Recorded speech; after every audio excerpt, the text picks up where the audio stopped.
Bíblia no livro de Juízes, capítulo 6. No berço da crise nasce um herói da fé. Esse é o tema da nossa mensagem de hoje. Existem pessoas que são natimortos. No berço da crise eles se entregam e morrem. E nós precisamos aprender a vencer. E nós vemos Gideão nascer de um homem comum, pobre, menor da casa, nasce um grande juiz de Israel. Juízes capítulo 6, versículo 24. Então, e Gideão edificou ali um altar ao Senhor e chamou-lhe o Senhor é paz. E ainda até o dia de hoje está em Ofra dos Abiesritas. Podemos assentar.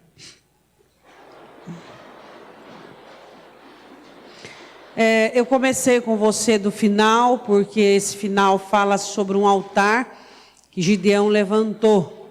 Uma época muito difícil, onde Israel estava totalmente pervertido e desviado. Nós vamos analisar por partes, vamos começar a analisar a nação, que era a crise do momento. Depois nós vamos analisar a vida emocional de Gideão e depois a vida espiritual dele. Vamos começar a falar do versículo 1 do capítulo 6. Abre aí comigo. A nação estava no período de apostasia, ou seja, eles haviam desviado do Senhor. 6:1. Porém, os filhos de Israel fizeram o que era mal aos olhos do Senhor, e o Senhor os deu nas mãos dos midianitas por 7 anos. Então, vamos lá. A terra de Israel era uma tentação para os povos circunvizinhos. Por quê? Porque Israel havia recebido de Deus uma terra muito boa. A terra que os inimigos foram arrancados da terra e ela foi entregue para Israel. Então, vamos e venhamos, uma terra que era muito fértil e muito boa. Então, os inimigos, eles cobiçavam essa terra. Uma das questões muito importantes que nós temos que analisar sobre a questão da prosperidade é que nós estamos sendo analisados não só pelo diabo, mas também pelos instrumentos de Satanás, diariamente e diurnamente.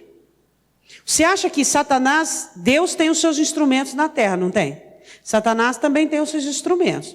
E você está sendo vigiado ao seu redor e as pessoas olhando sua prosperidade, sua bênção e cobiçando aquilo que Deus está te dando. Então os midianitas, eles junto com os moabitas, eles se uniram. Duas nações, vamos e venhamos, que você não vê aqui na invasão deles nenhum nome de um general, você não vê aqui na invasão deles nenhum nome de um líder, porque os midianitas não eram uma nação ordenada, não era uma nação que tinha uma força belicosa boa, era uma nação muito populosa, entende? Muito populosa. Israel estava num período de diminuição de gente. Na época, quanto mais gente, mais poderosa era a nação. Quanto menos gente, menos poderosa era a nação. Por isso que a bênção do Senhor para Abraão é: sua descendência serão como as areias do mar e as estrelas do céu. Quando o Senhor fala isso, se falar isso para você hoje não é uma promessa, isso para você é uma maldição, não é? Mas na época era uma promessa. Por quê? Porque quanto mais populosa era a nação, o que acontecia? Maior força na guerra e na peleja. Então o Senhor diz assim: você terá uma descendência gigantesca, ou seja, será uma nação poderosa, muito populosa, muito grande. Então o que acontece? Acontece que o inimigo olhava para a terra de Israel e nutria muita cobiça. Era uma terra que ela inspirava cobiça, era uma tentação para os povos ao redor. Uma das coisas que eu e você precisamos entender, que a prosperidade que Deus dá à sua igreja, ao seu povo, que todas as aquisições e a paz e todos os recursos que Deus oferece, é muito cobiçado, é invejado. Então você precisa estar atento a todo momento com as armadilhas que os inimigos têm a criar sobre a sua vida.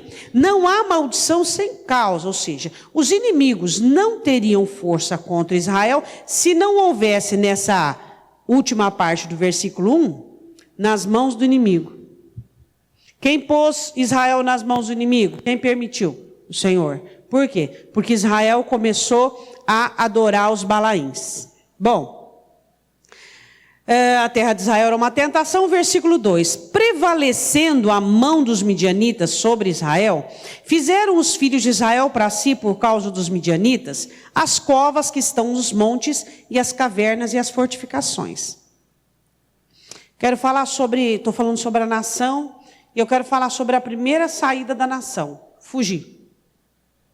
Como é que você descobre um covarde? Primeira atitude do covarde, desistir de tudo, desistir, fugir, criar um novo espaço, um novo tempo, novas condições, novo horizonte. Ele está olhando para o avesso, de costa para Deus, ele está achando que é o horizonte. Só tem um horizonte onde nasce o sol. Só tem um, não tem dois horizontes. E o horizonte meu e o seu é o horizonte onde Deus está. É o horizonte que tem desafios, tem dificuldades, tem problemas, tem adversidade. Mas quando você vira as costas e o sol está se pondo, se você tiver com a cabeça meia rodada, dá a impressão que o sol está nascendo. Tem muita gente que ele vira as costas, ele está com problema, com dificuldade na vida. E ele quer criar um novo horizonte. O que ele faz? Ele vira as costas para o horizonte e ele vê o sol se pondo. E ele acha, aleluia, encontrei outro horizonte. O sol não está nascendo para ele, o sol está se pondo. E ele acha que o sol está nascendo para ele. Por quê? Porque ele está fugindo daquilo que Deus quer para ele. Então não sou eu que crio o meu horizonte. Não é você que cria o seu horizonte. O nosso horizonte é Deus quem nos dá. É a direção de um novo dia. É a direção de projetos, é a direção de alvos. Então, quando você se vê apertado numa situação, você se vê desafiado a fazer, desafiado a crer, desafiado a lutar, o que você faz? Você foge. O que a nação fez? Os homens fugiram, criaram covas, criaram furtadelas, criaram buracos para se esconder. Muita gente faz isso. Se esconde atrás da doença, se esconde atrás de um divórcio, se esconde atrás de um novo emprego, de uma nova família, vai se escondendo. Mas não percebe que viraram as costas para o horizonte. Estão agora virados para quê? Para o pôr do sol. A noite vai vir, a tribulação de uma maneira muito acirrada vai vir e eles vão ficar impressionados. Eu achei que tinha encontrado o horizonte, mas o horizonte só tem um. Diga amém. E a primeira saída deles é fugir. A primeira saída sua é fugir? Pastora, eu confesso que de vez em quando vem isso na minha cabeça. Na cabeça de Davi também vinha. Ele uma vez escreve uma oração muito interessante, ele diz assim, só que ele pede asas de pomba, né? Pomba não voa muito longe, ainda bem, né? Se eu tivesse asas como de pomba, voaria, pernoitaria, fugiria da fúria da tempestade. Quem às vezes não queria uma asinha, né, para fugir, né? Todos nós, né? A única asinha que nós temos é aquela que você pede no açougue. Dá 1,5 kg de asinha. É a asinha que você vai ter. Agora, pernas, Deus te dá. 2 pernas boas, 2 braços fortes, para você enfrentar quaisquer situação que for. E dentro do coração de Israel existia essa necessidade de fuga, essa necessidade de fugir, porque eles não tinham condições para enfrentar. E você diz assim, pastora, por que eles não se arrependeram? Porque o arrependimento não é a primeira alternativa do crente que está em apostasia. A primeira alternativa dele é fugir. Ele não tem forças para enfrentar, ele não tem força. Porque para eu enfrentar um problema, eu vou ter que mudar. Vou ter que desfragmentar, desestruturar, mudar a coisa do lugar, reconhecer que eu estou errado, fazer mutação na minha vida. E eu não quero isso, ninguém quer isso. Só que eu não mudei num bom tempo, eu não mudei onde existia amor, paixão de Deus, companheirismo do Senhor, eu não mudei. Quando existia palavra, incentivo, onde é que eu vou mudar? Na crise. Aí eu tenho que fazer 2 coisas ao mesmo tempo. Eu tenho que enfrentar a crise e mudar. Mas essa é a única alternativa que eu tenho. Porque o que Deus espera de mim e de você? Que nós mudemos quando? Naquela situação de paz, de tranquilidade, onde tem a palavra, onde tem o amor, onde tem o carinho do Senhor. Então o Senhor vai trabalhando, vai falando conosco, vai nos mudando, nos moldando, naquela situação benéfica, gostosa. Aí a gente não muda. Por quê? Porque a gente quer viver o bem bom daquele momento, daquela hora. Aí vem a crise. Aí o que a crise faz? A crise vem e ela barra justamente onde? Na sua mudança, você tem que mudar. Aí você fala, mas como é que eu vou lutar? Como é que eu vou vencer e vou mudar? Uai, fazer o quê? Tem que fazer. É ou não é? Qual é a sua hora de você mudar? É a hora que está tudo bem. Pastora, uma hora que tudo bem, fala a verdade. A hora que está tudo bem, eu quero desfrutar. Eu quero ir, eu quero vir, eu quero fazer, eu quero desfazer, eu quero desfrutar, eu quero viver. Mas a hora que está tudo bem, o que Davi ora? O salmista ora no Salmo 119. Tu fizestes bem ao teu servo, para que ele pudesse melhorar. Então, quando Deus faz bem para mim e para você, é para que nós possamos melhorar. Aí o que acontece? Israel não tinha condições agora de enfrentar a crise e arrepender, na concepção deles inicial. Qual é a segunda saída de Israel? Segunda saída minha e sua, às vezes nós optamos por isso, trabalhar. Não vou trabalhar, vai dar certo, porque eu vou trabalhar. Nenhum problema resiste ao trabalho, Aí você lembra de Isaías capítulo 30. O povo do Senhor buscou força no Egito, tanto cairá o ajudado como o ajudador. Isaías capítulo 30, versículo de número 1. Foi pedir conselho ao inimigo. Você acha que o trabalho por si só resolve o nosso problema? Tem gente que acha, não vou trabalhar porque eu vou sair dessa crise, seja ela qual for. Seja ela familiar, seja ela conjugal, seja ela financeira. A gente acha que o quê? Que o trabalho, não vou trabalhar, vou investir, vou melhorar, vou fazer. A Bíblia diz assim no próximo versículo de número 3. Sucedia que semeando Israel, os midianitas e os amalequitas e também os do Oriente, que eram os moabitas, subiam contra eles e faziam o quê? Destruía tudo. Então o inimigo fazia isso, esperava eles semearem, na época da colheita, que eles achavam que ia colher, eles vinham, pegavam o que precisavam e destruíam o resto. Que coisa impressionante, né? Você acha que é correto isso no povo de Deus? Trabalhar para o inimigo? Não é fácil, não. O inimigo estava em maior número. Agora eu quero que você, deixa marcado aí em Juízes para mim, eu quero que você veja alguns atenuantes na Escritura. Deixa marcado em Juízes, vai comigo em Números 31, 7. Vamos lá. Eu quero que você explica para mim, Números 31, 7, essa vitória aqui, ó.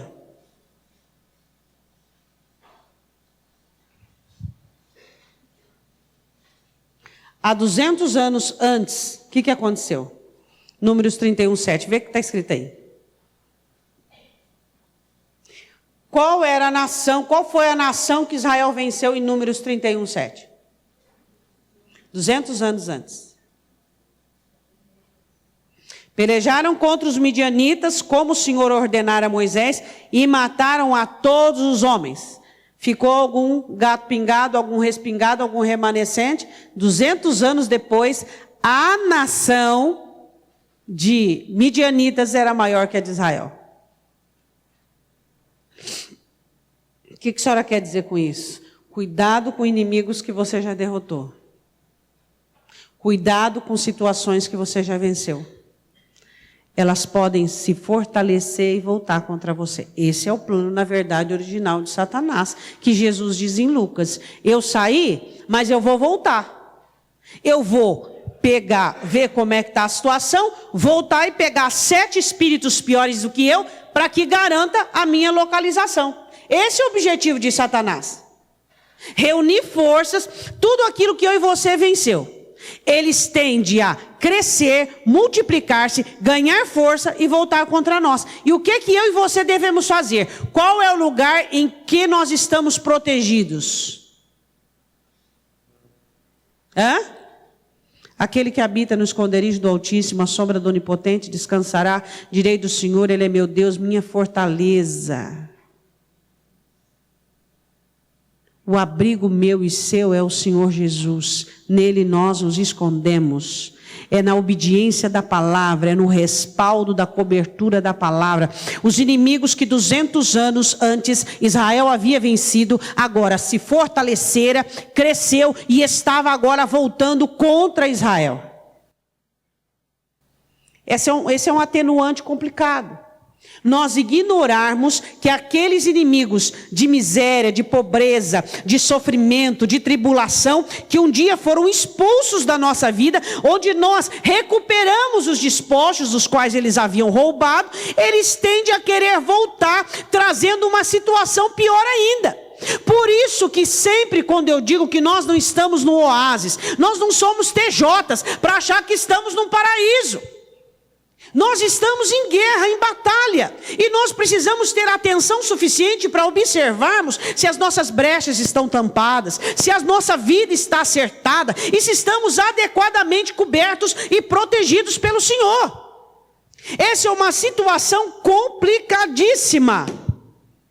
Agora eu quero que você vá em Deuteronômio 32, um pouquinho depois aí, Deuteronômio 32.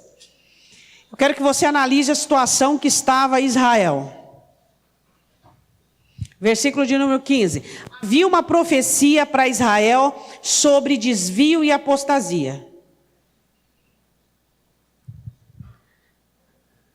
A profecia era: se vocês se distanciarem de mim, vocês estão perdidos.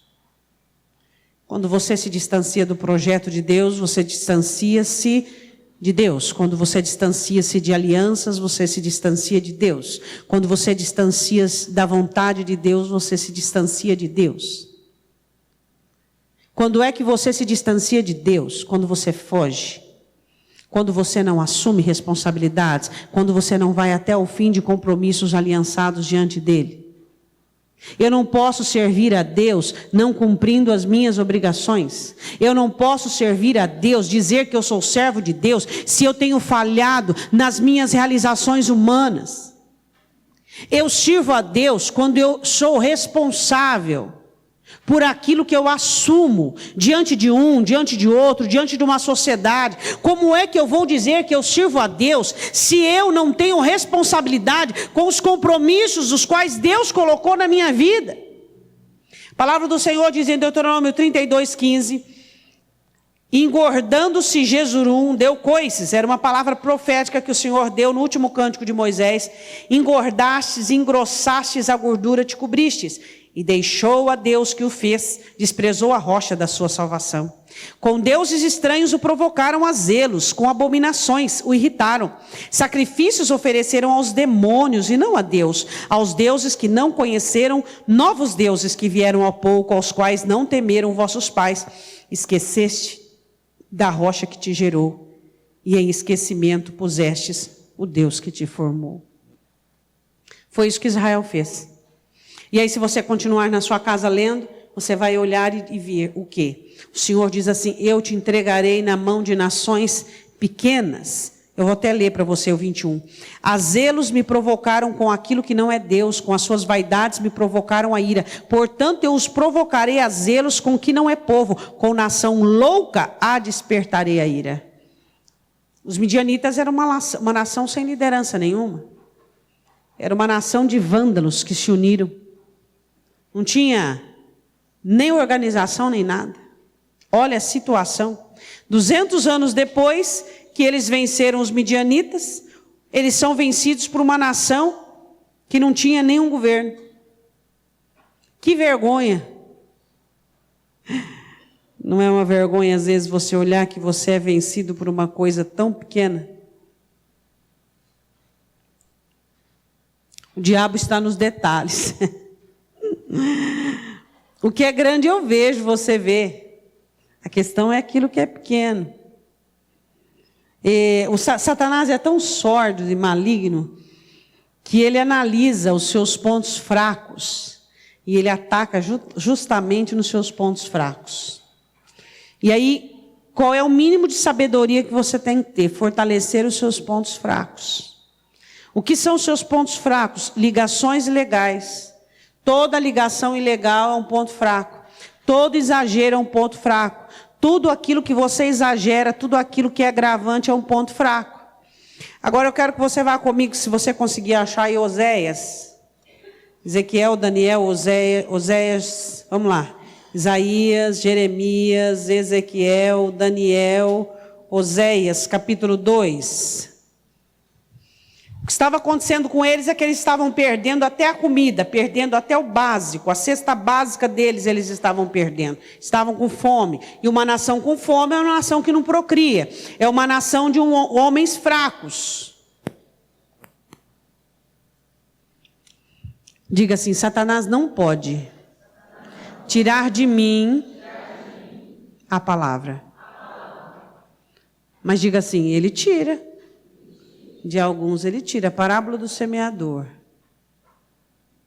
virá um pássaro e roubará a semente da palavra, quando ela não cai no centro, devidamente guardada e abrigada. A única maneira que Satanás tem para destruir você é tirar de você a palavra. Se ele fizer com que você desvie-se da palavra, ele consegue destruir você. Faz você perder o ânimo por vir à igreja, faz você perder o ânimo das escrituras, faz você não ver sentido. Tem gente que ele abre a Bíblia só no culto. Você acredita nisso? Ele abre a Bíblia só no culto, aí ele não consegue achar Oséias, mas nem a paulada. Aí ele abre num livro lá, por mão de trás e do lado, ele fecha bem assim para achar que ele está lendo, mas ele não está lendo. Vocês riem, né? Quem é que faz isso aí? Hã? Aí ele finge que ele está lendo Amós, Obadias, entendeu? Aí ele fecha logo a Bíblia. Por quê? Não lê a Bíblia. Como é que vai entender a Escritura? Como é que vai ter a palavra se não lê a Escritura, se não lê a Bíblia? Não existe dedicação. A palavra de Deus é aquela que nos dá a vitória. Se nós não analisarmos, não examinarmos a palavra, nós não teremos vitória. Então o que Satanás sabe? Ele sabe que se tirar o nosso alimento, nós vamos ficar fracos. Nós vamos enfraquecermos e não tem força. Como é que Jesus venceu Satanás no deserto? Está escrito. O próprio verbo vence o diabo com a palavra. E eu? E você? Que não somos nada diante do Senhor Jesus, que somos ovelhas, vamos vencer Satanás como? Pela palavra. Olha o que diz em Oséias 2, achou aí? Achou mesmo? Oséias 2:8.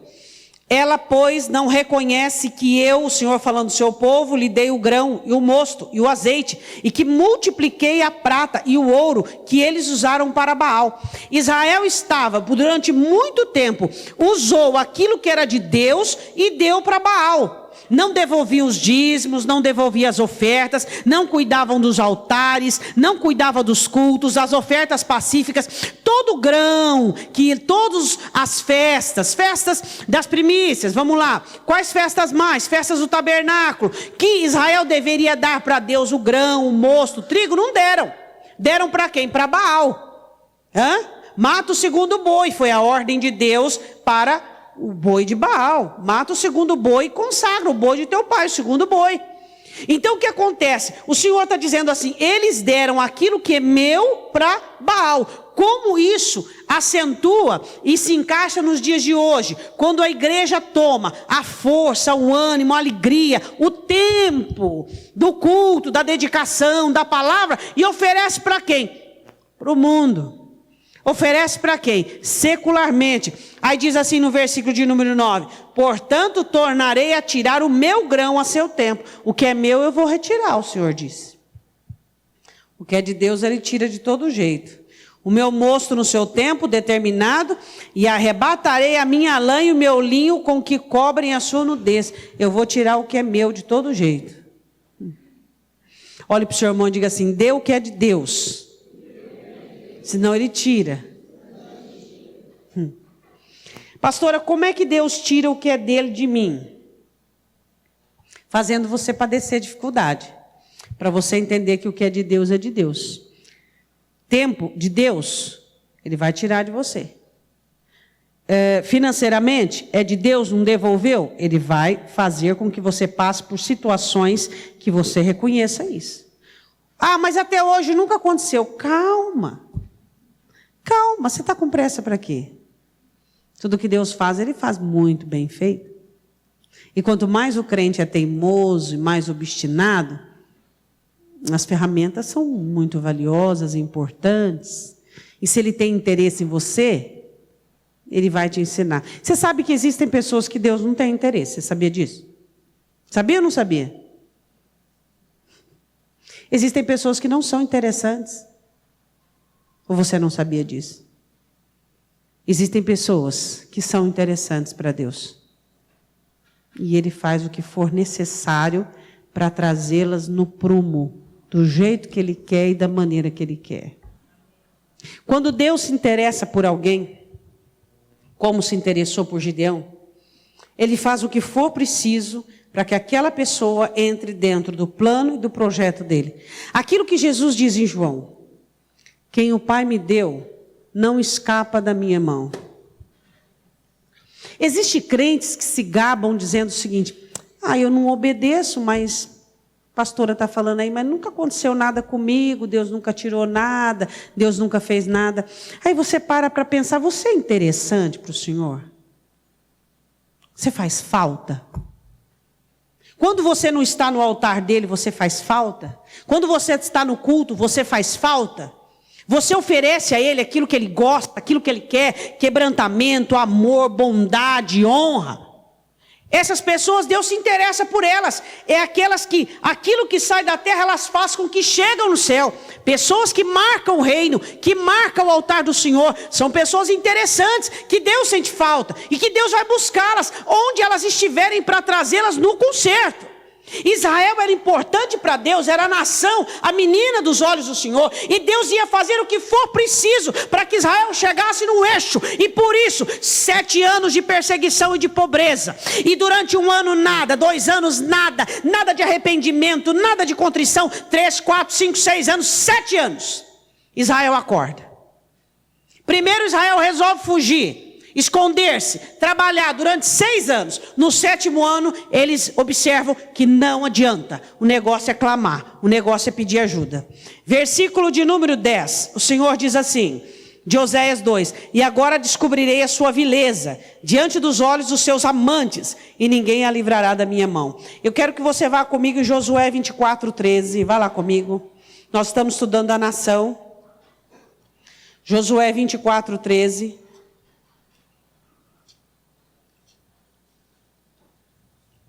Eu quero que você analise essa promessa de Deus, que Israel receberia uma terra e comeria o que não plantou. Essa era a promessa inicial de Deus para Israel aos obedientes. E olha a situação que eles estão agora. Josué 24:13, leia aí.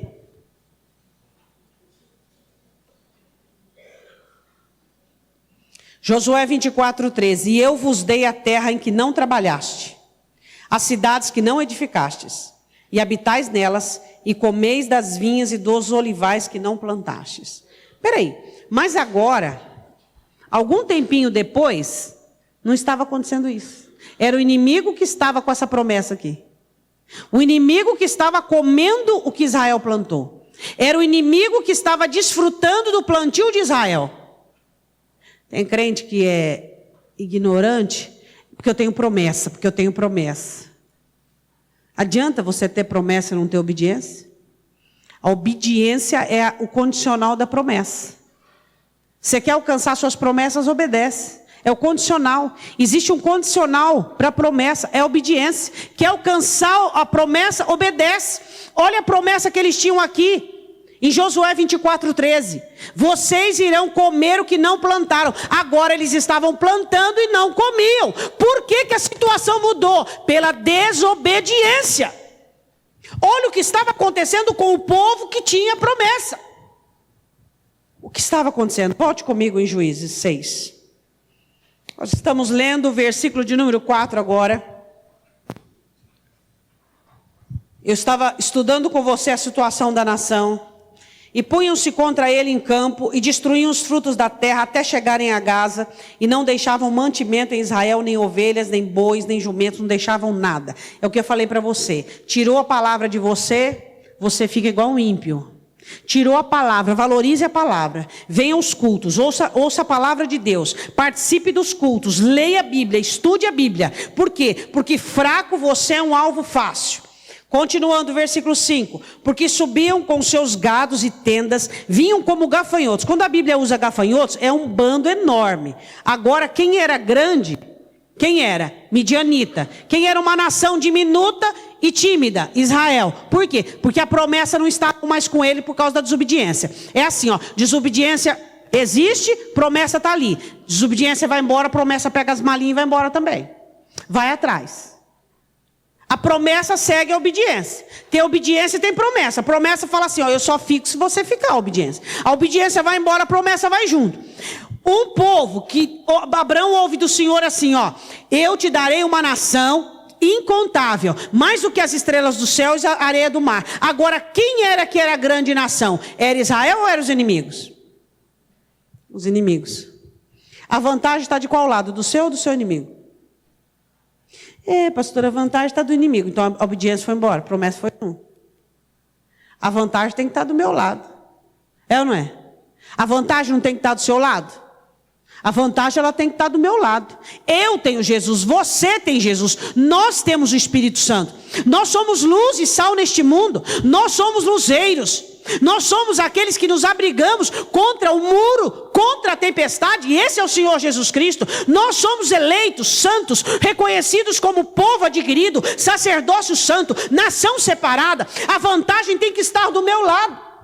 A fé, a credibilidade, a confiança, a determinação, o ânimo, a irresistibilidade tem que estar do meu lado e não do lado do inimigo. Quem tem que fugir é o meu inimigo e não eu. Quem tem que esmorecer não sou eu, é o meu inimigo. Por quê? Porque a vantagem ela tem que estar do meu lado e não do lado do meu inimigo. Agora aqui estava o contrário. Israel estava vivendo uma situação atípica da promessa. A minha situação não pode ser atípica e nem a sua. A minha situação e a sua tem que estar dentro do contexto bíblico, dentro dos moldes bíblicos. Por que essa situação atípica? Por causa da desobediência. Nós, como fomos chamados em Cristo, nós somos chamados para ser felizes, para conquistar, para vencer o inimigo. Não fomos chamados para fugir, não fomos chamados para perder, não fomos chamados para desistir. Mas e quando nós não mudamos na bonança, vamos mudar na crise? Pastora, mas é muito difícil mudar na crise. Fazer o quê? Chupar cana e assobir ao mesmo tempo, meu irmão. Fazer o quê? Quando não se quer mudar com a palavra, com cuidados, com ensino, com oportunidades, com chance, você tem que mudar na crise. Você tem que fazer guerra e mudar. Você tem que fazer o que for preciso e mudar. Versículo próximo. Eram tão grandes, em grande multidão, versículo 5, parte B, que não podia se contar, nem a eles, nem aos seus camelos, e entravam na terra para destruir.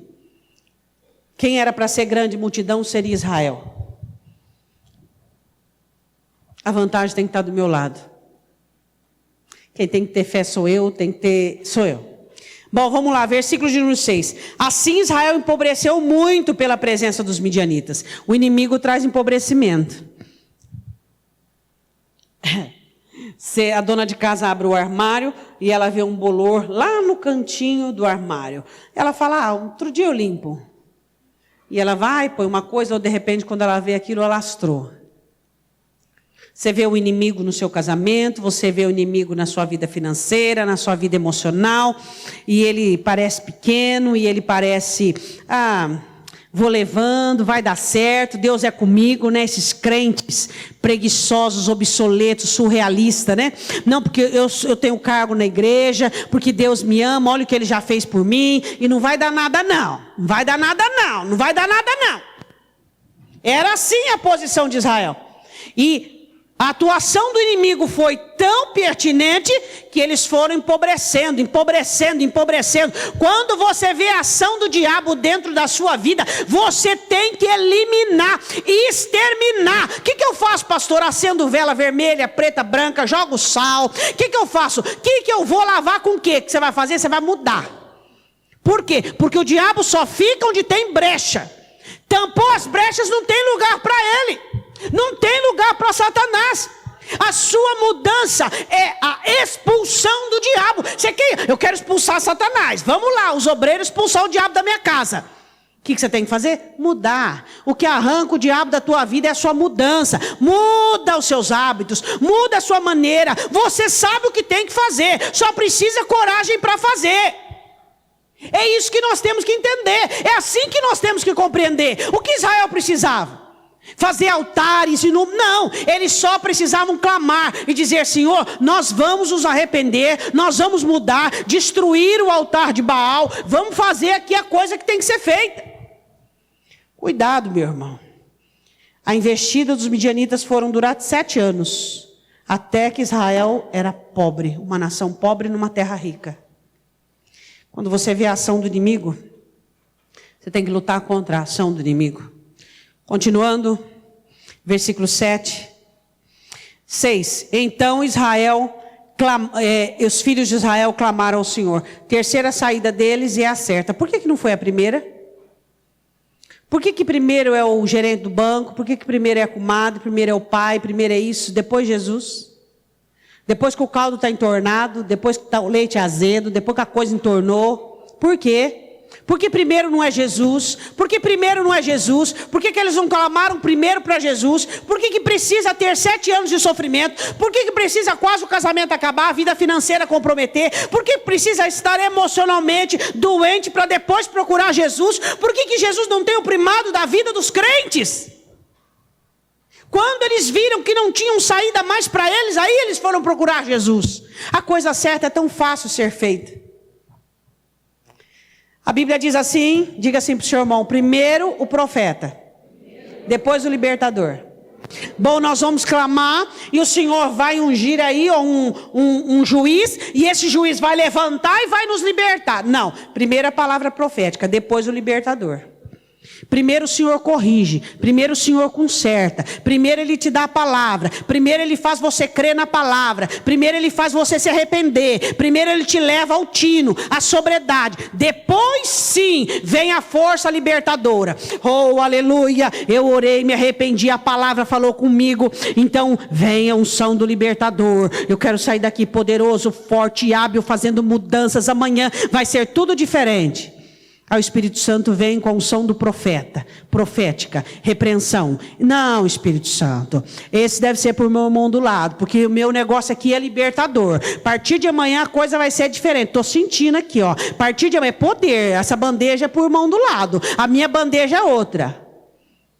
Primeiro é a bandeja profética. Primeiro é o arrependimento, a exortação, primeiro é as lembranças, primeiro é quebrantamento, para depois a unção do libertador. Porque tem gente que ele fica já esperando. Não, eu já saí desse culto poderoso e amanhã você vai se quebrantar, se humilhar, arrepender, e amanhã você vai chorar suas pitangas, e amanhã você vai ser quebrantado, e aí quando você estiver no ponto, aí vem. A Bíblia diz assim, clamaram ao Senhor, versículo 8, enviou o Senhor um grande líder aos filhos de Israel, que lhes disse, faz isso que está escrito? Não. E enviou o Senhor um homem com a unção de Sansão, é isso que está escrito? Enviou o Senhor um profeta aos filhos de Israel, que lhes disse, assim diz o Senhor, Deus de Israel, vem a correção primeiro, antes da força. Diga, antes da força vem a correção. Do Egito eu vos fiz subir, vos tirei da casa da servidão, vos livrei da mão dos egípcios. Olha o que eu fiz por vocês, ó. Eu te abençoei, eu te perdoei, eu te dei uma família, eu te dei um trabalho, eu te abençoei, e esse é comportamento seu, molenga desse jeito, fraco desse jeito, irresoluto desse jeito. Você não é uma pessoa de resolução, não é uma pessoa de firmeza, não é uma pessoa que trabalha para construir. Olha o que eu fiz por vocês, vocês estão aqui porque eu fiz. Aí ele continua dizendo, eu os expulsei de diante de vós, vos dei a sua terra, quer dizer, tudo que vocês têm, fui eu quem dei. Aí ele continua dizendo, e vos disse, eu sou o Senhor vosso Deus, não temais aos deuses dos amorreus, em cuja terra habitais, mas não destes ouvidos à minha voz. Pergunta assim para o teu irmão, você escuta ou ouve? Aí alguns do teu lado poderiam dizer, escutar eu escuto Deus, ouvir eu ouço a mim mesmo. Eu estou escutando aqui o barulho do ventilador. O que eu estou escutando?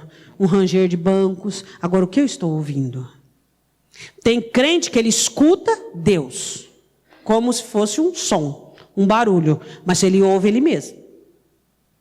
Eu devo ouvir Deus. O Senhor diz, mas vocês não me destes ouvidos. Vocês não me ouviram, e por isso que chegaram nessa situação. Agora vem a unção do libertador. Versículo de número 11, quero falar sobre a situação emocional de Gideão, fazendo um paralelo com a situação espiritual, ou seja, a ação de Deus. Primeiro versículo, Gideão também estava com medo. Só que diferente dos outros, ele não estava dentro de uma caverna.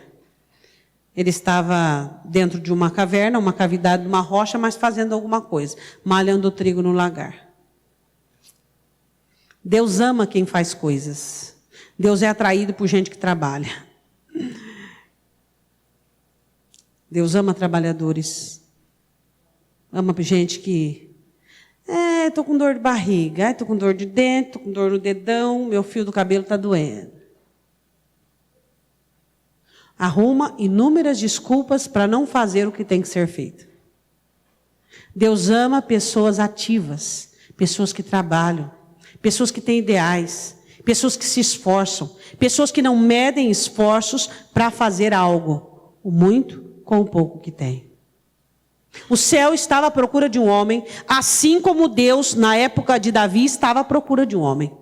E quem ele viu? Um homem que malhava trigo no lagar. 11. Então Gideão, o anjo do Senhor, veio e assentou-se debaixo do carvalho que está em Ofra, que pertence a Joás, o abiezrita.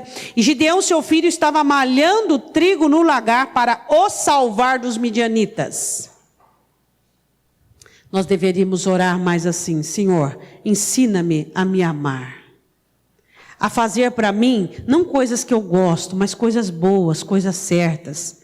Deus, ensina-me a me salvar de mim mesmo. Deus, ensina-me a não dar ouvidos ao que eu gosto e ao que eu quero, mas que eu possa inclinar-me àquilo que vai ser para sempre, perene, aquilo que vai construir. Esses dias eu preguei sobre isso. Às vezes crentes trabalham para a própria destruição. Senhor, ensina-me a fazer coisas que vá construir a minha vida. Não me deixe desprezar oportunidades que são únicas na minha existência. Mas nisso ele chamou a atenção do céu. Quem dá piti não chama a atenção do céu. Quem fica murmurando, reclamando, só afasta o céu. Quem chama a atenção do céu é quem está fazendo o melhor com o pouco que tem. Pastora, mas eu queria, sabe? O meu potencial é grande. Eu sou uma pessoa de um potencial enorme. Pessoas de potencial enorme não precisam de grandes coisas para fazer o melhor, você concorda? Pessoas com grandes potenciais fazem grandes coisas com poucas coisas. É nas pequenas coisas que você mostra o seu potencial. E eu queria uma coisa assim, daquela maneira, para que eu pudesse mostrar do que eu sou capaz. Mostra o que você é capaz naquilo que você tem agora. Dê tudo de si, o melhor de si, naquilo que você tem agora. Mas se eu tivesse aquela pessoa, mas se eu tivesse aquele trabalho, mas se eu tivesse em tal situação, você seria um frustrado e um falido e seria cobrado muito mais. Porque você não tem capacidade de chegar até lá. Porque a capacidade de chegar até lá vai vir com o exercício de onde você está. A capacidade de você chegar onde você quer chegar vem do exercício de você sair de onde você está para chegar até lá. Ele chama a atenção. Então, versículo 12, o anjo do Senhor lhe apareceu e lhe diz: o Senhor é contigo, homem valoroso. Por que Gideão era valoroso? Vamos simplificar o negócio aqui? Porque ele estava vivendo um tempo de apostasia, um tempo de fome, um tempo onde os homens estavam se escondendo e ele estava fazendo o que podia. Valoroso, fazia o que podia, o melhor que ele podia. Quando que você é valoroso? Todo mundo está fazendo de qualquer maneira, todo mundo está fazendo de qualquer jeito, você está fazendo o seu melhor. Deus olha para você, você é uma pessoa valorosa. Você é uma pessoa valorosa, você está fazendo o seu melhor. Deus olha para você e diz: você é digno. Você é digno. Você é digno. Por que ele era valoroso? Porque ele estava malhando trigo no lagar. Ele não tinha trigo suficiente para ir para uma eira. Então ele estava numa cavidade de uma rocha malhando trigo. Ele estava fazendo o melhor que ele podia. Quando é que eu e você somos pessoas valorosas? Somos pessoas que chamamos a atenção do céu. Quando você pega o pior marido e você é fiel a esse pior homem que você tem. Você pega a pior mulher e você é fiel. A pior situação e você é fiel naquilo ali. Sorrir, ser fiel no bem bom, meu irmão, qualquer tonto é. Agora, pessoa de honra e valorosa é fiel no ruim. Ela é bom no ruim. Ela não permite que a situação ruim mude as características dela. Gideão não se permitia inibir-se pela situação. Ele estava fazendo acontecer diante de uma situação inibidora. Pessoas valorosas não se permite contaminar pelo que vive. Ela determina como que vai viver. De novo estou falando isso. E vou falar até a coisa acontecer. Bom, ele tinha medo e mesmo assim no medo ele trabalhava. Você sabe como é que existem pessoas corajosas? Pessoas que um dia tiveram medo, insegurança, enfrentaram medo e insegurança e se tornaram corajosas. Hoje, se tivesse uma vacina, irmãos, Ou então uma injeção da coragem, hein? Quem que? Nós ia sair na briga, no tapa, para ser o primeiro a tomar, não é não? O que dá coragem? Enfrentar o seu medo. É isso que te dá coragem, é isso que te tira da ansiedade. A Bíblia diz assim, que o Senhor vê um homem também amedrontado, mas fazendo alguma coisa, vencendo o que sentia. Isso era o que chamou a atenção do céu. Diga assim, pessoas que vencem o que sentem, atrai o céu. A Bíblia diz assim no versículo 2, no capítulo 6, versículo de número 13. Mas Gideão lhe respondeu, ai meu Senhor, se o Senhor é conosco, por que tudo isto nos sobreveio? E o que é feito de todas as suas maravilhas que os nossos pais nos contaram, dizendo, não nos fez o Senhor subir do Egito, porém agora o Senhor nos desamparou e nos deu nas mãos dos midianitas. Fala assim para o seu irmão, enquanto Gideão malhava o trigo no lagar, ele estava meditando. Aí fala para o teu irmão, no que ele estava meditando? Não, responde. No que ele estava meditando? O Senhor diz assim a Josué, que a minha palavra não saia da tua boca, do teu coração, medita nela de dia e de noite, porque tu farás este povo herdar a terra prometida, você será um homem de sucesso. O que Gideão estava pensando? Olha, eu posso imaginar quando o Senhor abriu o Mar Vermelho, o Senhor abriu o Rio Jordão. O que ele estava pensando era aquilo que ele falou. Eu tenho saudade das maravilhas do Senhor. Olha a situação que nós ficamos. Todas as promessas que são dadas a nós. Olha a situação que nós encontramos. Era isso que ele estava pensando. Ele estava meditando no Deus de Israel. No Deus que podia. No Deus que fazia. E agora eles estavam vivendo uma situação totalmente à parte daquilo. Era essa meditação do coração dele. Qual é a meditação do meu coração? Deus, não é isso que o Senhor quer que eu viva. Senhor, não é isso que o Senhor tem para mim. É isso que você deve pensar. Não ficar murmurando, reclamando. Senhor, não é isso que está escrito na palavra. Senhor, onde é que está o Deus da minha vida? O Deus que deu Jesus para morrer em meu lugar. Eu não posso ceder a isso. Eu não posso me comportar assim. Isso deve ser o que deve existir dentro do seu coração. Que te dê forças para você malhar o trigo no lagar. Para que você chame a atenção do céu. De onde vem o ânimo e a força para você fazer o melhor? Essa indignação que você tem. Senhor, não com o céu, não com Deus, mas com você mesmo, com o seu estado. Senhor, como é que eu posso estar vivendo assim? Senhor, essa situação não é para mim. O Senhor não quer isso para mim. Não é isso que a palavra diz, não é isso que está escrito. Não é assim que as coisas devem acontecer. Quando o Senhor fala com ele, o que ele diz? Senhor, se o Senhor é conosco, por que está acontecendo tudo isso? Onde é que estão as maravilhas? Ele queria enxergar as maravilhas, ele queria participar daquelas maravilhas, mas por causa do pecado da nação, e ele não concordava com a idolatria do pai, por isso que foi sacrificar o boi do pai, que era de Baal. E ali estava aquele homem, que estava ali questionando, porque meditava na palavra. Aí o Senhor responde para ele, no versículo 14, vamos unir forças, Gideão? Jesus diz, quem comigo não ajunta, espalha. Vamos unir força? Você vai nessa tua força e eu vou ser com você. Aí vai dar certo. Vamos unir força? Tem crente que quer que Deus faz tudo, mas ele já fez, né? Agora a sua vida é uma questão de você começar a fazer alguma coisa. Então o Senhor olhou para ele e disse, vai nesta tua força e livrarás a Israel das mãos dos midianitas. Porventura não te enviei eu? Não te enviei eu? Vamos unir força? Eu sou o que te envio e você vai usar a força, a fé que você tem em mim. E você vai conseguir. É ou não é? Vamos unir força? Qual foi a resposta de Deus para os questionamentos de Gideão? Qual foi? Resposta para o medo dele. Chamou a atenção. Resposta para o questionamento dele. Vamos ficar juntos. Vamos ficar juntos. Vamos unir força. Terceiro, vamos lá. Sua ótica real. Você é uma pessoa ótica. O apóstolo Paulo se preocupava muito com esse negócio de ótica real, né? Essa uma ótica que o crente tem que ter da vida dele, não é verdade? Tem gente que ele pensa que ele tem os melhores filhos, o melhor cônjuge, a melhor vida espiritual, melhor alma, melhor conduta, melhor moral. Que ele é o mais inteligente, o mais.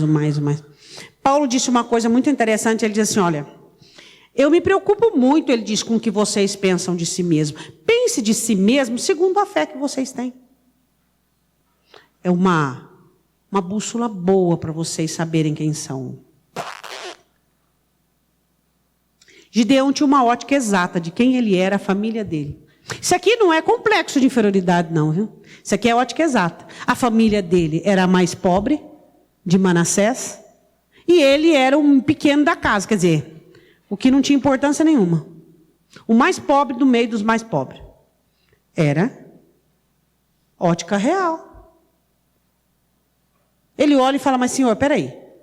O senhor tem muitas outras pessoas para chamar, porque eu sou o mais pobre, eu sou aquele que não tem nada. Esses dias eu preguei sobre isso. Não se infiltre naquilo que você não vai dar conta. É ou não é? Infiltra naquilo que vai dar conta. Entra naquilo que vai dar conta. Não vai dar conta, não entra. Bom, vamos partir para a mensagem. Vamos lá. Versículo 15. Ai, Senhor meu, com que livrarei Israel? Quer dizer, não tenho. Eis que a minha família é a mais pobre em Manassés, e eu o menor na casa do meu pai. Quer dizer, o senhor pega o menor dos menores, então a coisa está feia. Aí eu me lembro do que Paulo escreve em Coríntios, que Deus escolheu as coisas loucas deste mundo, as que não são, para confundir as que são. Deus gosta de gente que não tem. Deus gosta de gente que não sabe. Deus gosta de gente que não é. Por isso que diante dele, você sempre tem que olhar, entender, dizendo, Senhor, eu não sou nada, eu não tenho nada, eu não posso nada. Ele gosta de gente humilde. Fala assim pro teu irmão, Deus gosta de gente pobre. Gente que diz assim, eu sou dono do meu nariz, eu sei o que eu estou fazendo. O Senhor fala, bom, você sabe, então vai. Deus gosta de gente pobre, de gente que depende dele. Se tem uma coisa que você não pode perder de jeito nenhum, é a dependência de Deus. Você não pode perder de jeito nenhum. Você tem que grudar e ficar. Senhor, eu não sei nada, não posso nada, não decido nada. Eu não sei, o Senhor sabe. Fazer igual a Ezequiel. Não sei, o Senhor sabe. Viverão, não sei, o Senhor sabe. Fala aí, faz o que eu estou aqui para obedecer. Gideão dá a resposta corretíssima. Ele não diz, então realmente eu sou uma pessoa muito valorosa. Vê lá, aqueles homens lá, aquele lá da casa de Efraim, aquele lá escondido da casa de Benjamim. Ó, aquele cabeça de Benjamim lá escondido, fez uma cova bem funda para ninguém achar ele. E eu estou aqui, mas ele fez isso? Não. O que ele fez quando o Senhor o pôs no alto? Ele se rebaixou mais ainda. É o que Deus espera de você. Abençoou você? Prosperou você? Levantou você? Humilha mais ainda. Deus gosta de gente pobre. Deus gosta de gente que não é, que não pode, que não sabe, que não tem. Que chega diante dele e fala, Senhor, eu não posso nada, eu não tenho nada. Eu dependo do Senhor, eu preciso do Senhor para tudo. O Senhor é o Deus da minha vida, é a razão da minha existência. Senhor, se o Senhor não for comigo, eu não saio daqui. E não vem anjo, não vem presença, eu preciso do Senhor mesmo. Igual Moisés.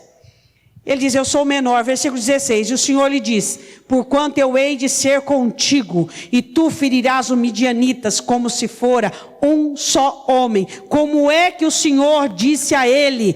O Senhor disse assim para ele, uma resposta, existe uma promessa, não precisa abrir não. Em Josué 23:10 diz assim, um só homem ferirá 1000 homens. O Senhor diz assim, você é suficiente para aquilo que eu quero. Olhe para o seu irmão e diga assim, você é suficiente para o que Deus quer. Porque tem crente que gosta de turma. Meu pai não vai vir, minha mãe não vai vir. Meu marido não vai. Senhor, se o Senhor não fizer obra no meu marido, na minha mulher, eu não vou. Que é isso? O chamado do Senhor é particular. O Senhor disse para Gideão, Gideão, eu só preciso que você diga sim. Se você dizer sim, ok, eu vou ser contigo. Diga, no berço da crise, nasce um herói da fé. O Senhor disse assim, você vai deixar de moer trigo para moer midianita, quer?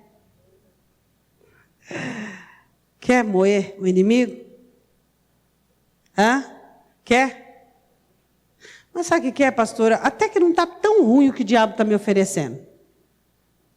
Porque assim, sabe, pastora, eu assim, sempre fui meio melancólico, meio depressivo, meio inclinada, nulidade, mas agora, olha, tá assim, tá bom.